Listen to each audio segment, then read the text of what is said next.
Welcome back to the Phantom Airborne All The Way podcast, the show that celebrates Phantom Airborne Brigade and its paratroopers. I'm your host, Greg Stanley, and today's episode dives into something that hits close to home for a lot of us. It's the world after the fall. My guest today is Phantom Airborne Brigade member and Jumpmaster James Matriciano, known to his readers as J. Matt, author of the new thriller Silence in the Signals. It officially launches on November 1st, 2025. I've had the honor of reading an advanced copy. James sent it to me a couple of months ago. And let me tell you, this one hits pretty hard. It's smart, it's gritty, and it's uncomfortably believable. James doesn't paint the apocalypse with fire. He paints it with silence, the silence of jobs vanishing, the grid collapsing, and humanity realizing that it's been replaced by its own creation. So, James, welcome back, man. Hey, how are you? Hey, everybody. So, give everybody a quick little overview about what your book is about. So, Silence in the Signals is, in a nutshell, it's one family's escape from a metropolitan area to a fortified fortress that had been built over years from the matriarch or patriarch of this family, looking at what's going on in the world.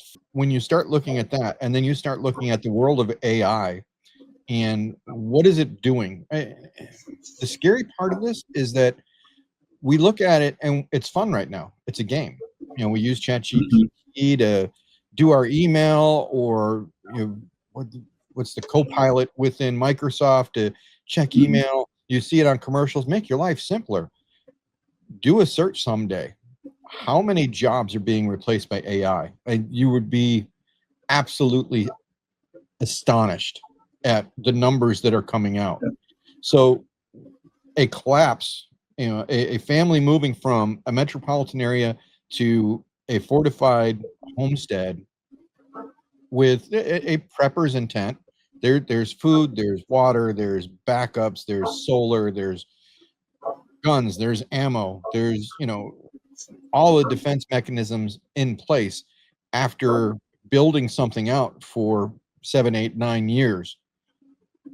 When the world starts to realize that all of the jobs are going away, and it's not just blue collar, your white collar jobs are going to go faster than their blue collar jobs. Blue collar jobs have already been sort of culled. Look at Ford, look at Chevy, and the automation that took place between the 70s, 80s, and 90s, and how those jobs shifted. Well, imagine that on a larger scale within the entry level and mid-tier level of white collar workers. These changes are taking place and morphing over a 5-year period to where you can see the collapse, you see the cracks, you know that this is going to happen. The family sees it ahead of time and starts moving. So they move, they get to the Bryson City, and then it's the conflict within a local organization, a sheriff, wanting that homestead because it's a power play. Well, let's start at the top. So your book opens in 2025. So not with chaos, but kind of quiet calm. Mm-hmm. So it's a kind of collapse, like you were saying, that sneaks up on you. Artificial intelligence is pushing aside the workforce. Systems are running smoother than ever, but people are kind of fading into unemployment. And it's not really an explosion. It's more of an erosion of our society. And so the story, to me, the story's brilliance lies in how it kind of captures that quiet collapse. Oh, nice. It was a society that really didn't hear the fall because it mistook it for progress. So what inspired you, though, to tell the story this way, as a silent collapse rather than a loud one? When I look at this, it could come immediate where, AI took over and launched nuclear devices. I want something that's really going to be real. Could that be real? Sure. Is it likely? No. when you look at the job replacement or displacement of jobs and people being pushed into other areas, that to me is real. I can really wrap my head around that.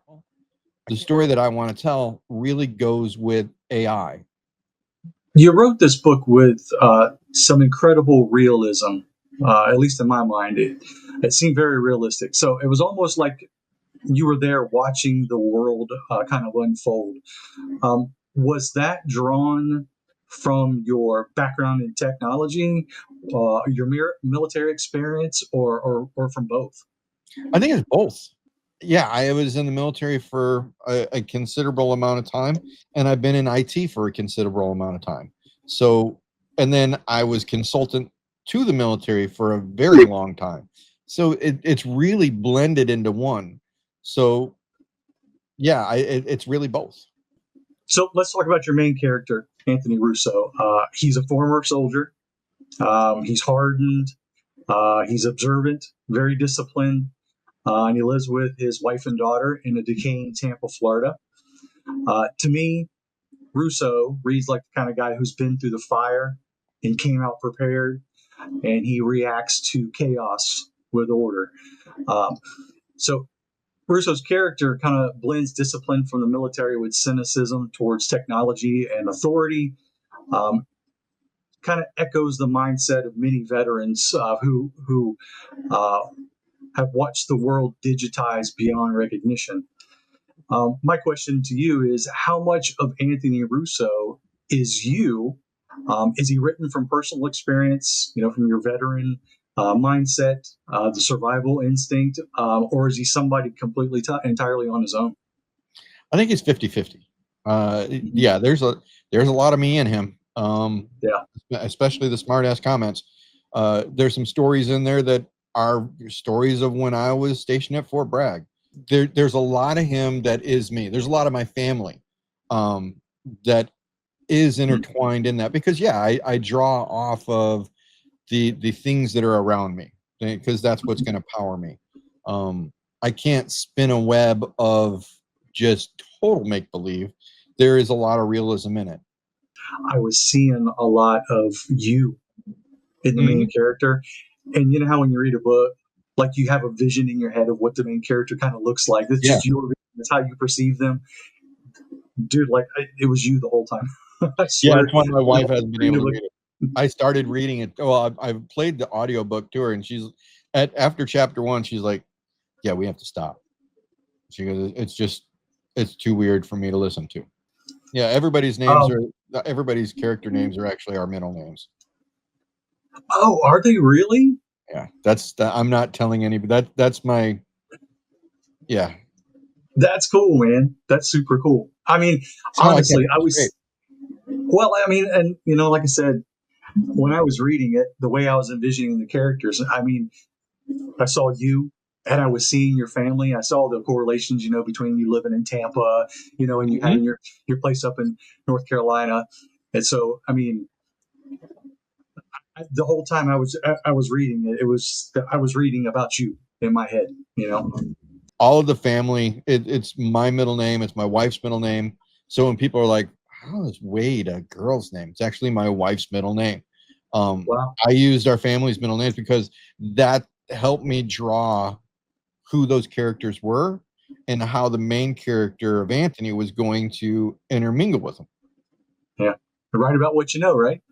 And that's really true.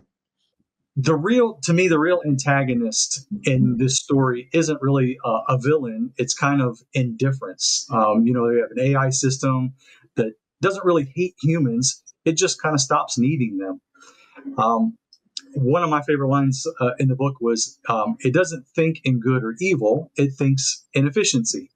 So that kind of hit me really hard when I read that. I was like, wow. So, you're talking about AI.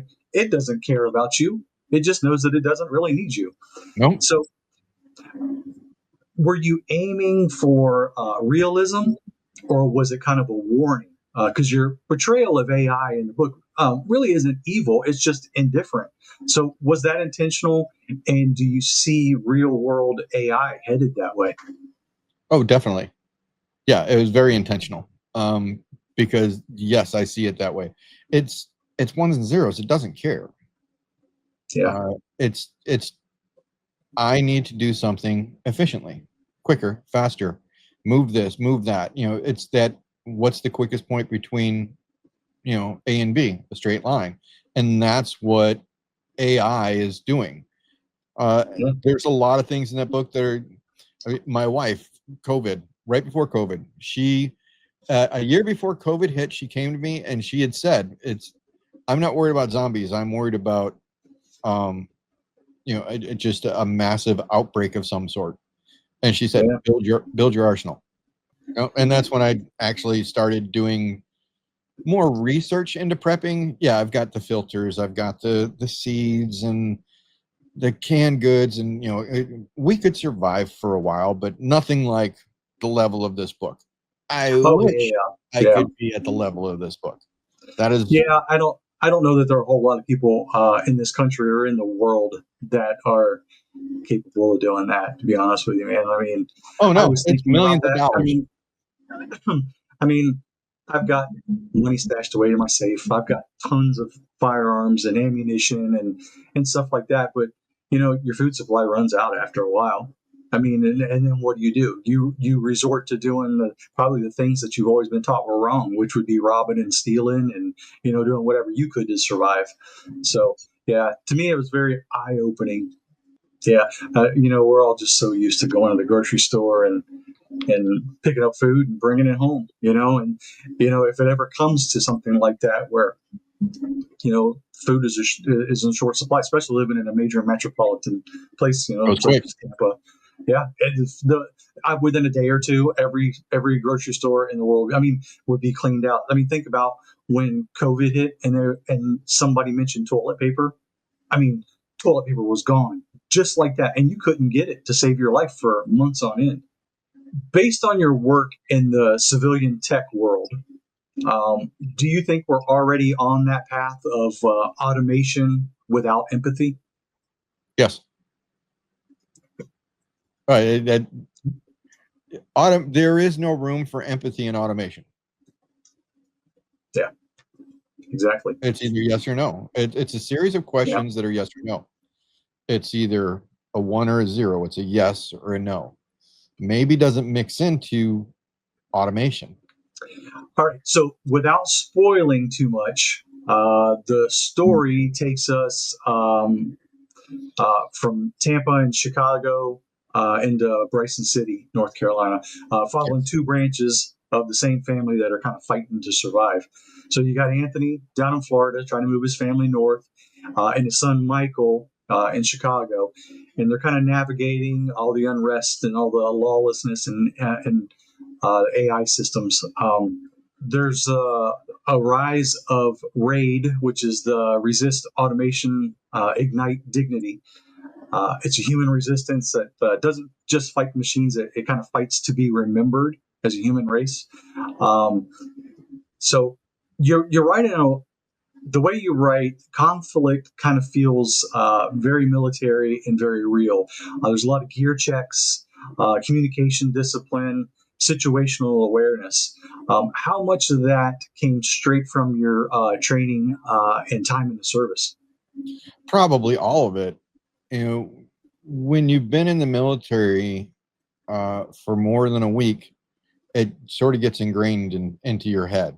You do 3-4 years, it's going to last you your lifetime. To me, some of the most tense moments in the book Mhm. were some of the firefights. So let's talk about those firefights for a second. So you wrote those firefights with a lot of tension and restraint.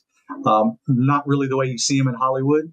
Um, No. just a lot of control and consequence is the way that I saw them. So was that a deliberate choice for you to write them that way? Yeah, that's because that's, to me, it's real. Yeah, I hate over sensationalized gunplay in movies Mm-hmm. and TV. My Mm-hmm. wife Me hates it too. because I'm like, yeah, that's not real. That doesn't work like that. You can't do that. Nope, Yeah. that's not. Yeah. When I wrote those things, to me, it's just how I see it. you know how it is in the movies, man. They just spray bullets all over the place, like you were just saying, and there wasn't a whole lot of that in the book. It seemed like everything was thought out and planned out. To me, before the firefights took place in the book, it was like they were already thought out, they were already planned out. He already knew kind of what he needed to prepare for. Um, to me, I thought that was pretty cool. It wasn't just to, grab a gun and start spraying bullets everywhere. I keep saying, using the word realism a lot. I mean, to me, the book was based on a lot of realism. Um, you know, uh, Opening your book up, I had no idea what it was about. You didn't tell me. I didn't. No.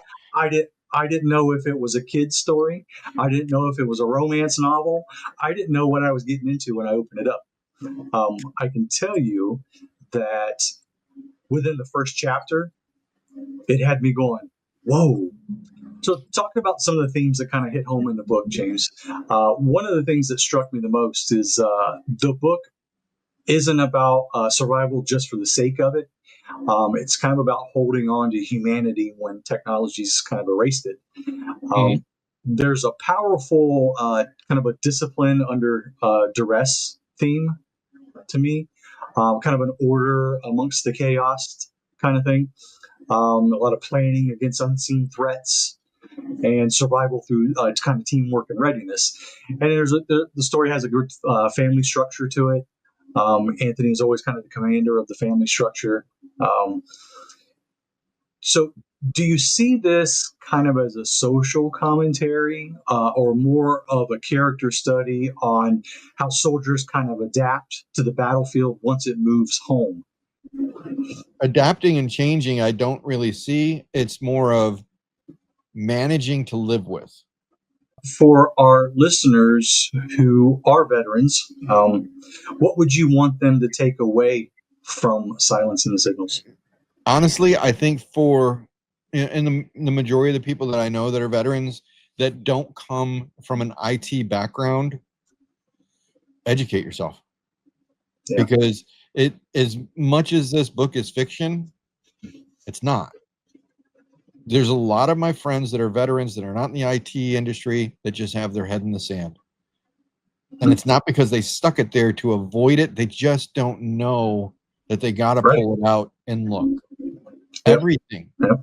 is becoming automated. Yep. Everything. Now, I know you're already writing the next installment in this series. So when we leave Silence and Signals, Anthony and his family are all in Bryson City, North Carolina. Um, so there's a looming concept of like containment analysis Mhm. in the book, where government starts to decide who gets saved and who doesn't. It sounds Yeah. to me like that's kind of the next big escalation for your series. There will be some of that. So just so everybody knows, I am a scatterbrain, and this book reflects me perfectly. You have the story of the main story is the family going to Bryson City, but you also have stuff going on within the government. You have a story of conflict between the governors and the president. You have a really smart guy by the name of Clive that's trying to rebuild the entire DoD infrastructure of Cypernet and JWICS. With book 2, I'm looking at a couple different things. At the end of book 1, Anthony's being pulled in to Raleigh because the mad scientist in the family, Clyde, that's working in various different agencies under various different names, knows that Russo is an expert within an IT infrastructure of old days, not new days, and they need to rebuild the old days. So he wants to bring hey man, we're putting the band back together. They're trying to get the old guard in there to do that. I've really enjoyed the process of writing a book. I've always wanted to. I never thought I could. I sort of like doing that. So I don't want to kill off the series too quickly. There might be a Blackie story. There might be a Boone story. There might just be something on the president. Yeah. Is the next book kind of heading towards a story about their reunion or more of a reckoning? A little of both. Yeah. I think could change. I don't know. Is there any timeline right now for the release of your next book? I'm thinking 6 months. That's I soon. would like it to be 6 months, but it will definitely be within the next year. All right, James, it's been a hell of a conversation about silence and the signals. So it's not really science fiction anymore. It's kind of a warning written inside of a mission brief. For our listeners, the book launches November 1st of this year, 2025, under the pen name J. Matt. You can find it on Amazon. I promise you that it'll make you think, and it'll make you plan, and it might even make you unplug.